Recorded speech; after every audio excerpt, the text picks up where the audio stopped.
ওই শিপু শিপু দীপু আমার হাতটা খুলে দে বাজান, আমার পিঠে পিঁপড়ে কামড়াইতেছে, আমার খুব কষ্ট হইতেছে বাজান, আমারে খুলে দে।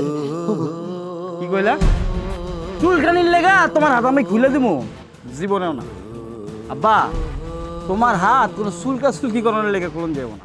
তোমার হাত দুনিয়ায় শুধুমাত্র একটা কাম করানোর লেগে করুন যাবো, এটা হইলো দলিল সই করানোর লেগে। সই ছাড়া তোমার হাতের আর কোনো কাম নাই আব্বা।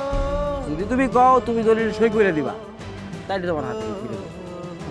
আচ্ছা হাত খুলন লাগবো না শিপু, শিপু হাত খুলে দেওয়ান লাগবো না, তুই আমার খালি পিঠটা চুলকাইতে বাবা, আমি থাকতে পারতেছি না, আমার খুব কষ্ট হইতাছে। আব্বা, বড় ভাই কি কইছো তুমি শুনো নাই? তুমি দলিলের মধ্যে একটা সই করে দিলে তোমার হাত খুলে দেবো। শুধু চুলকানি না, হাগা মুতা সব করতে পারবা। আর যদি কথা না শুনো, তাহলে পিঠের মধ্যে গাছের থেকে দুইটা লাল পিঁপড়া ধরা আবার ছেড়ে দিব। বাজান বাজান তুই এগুলা কি কইতাছস?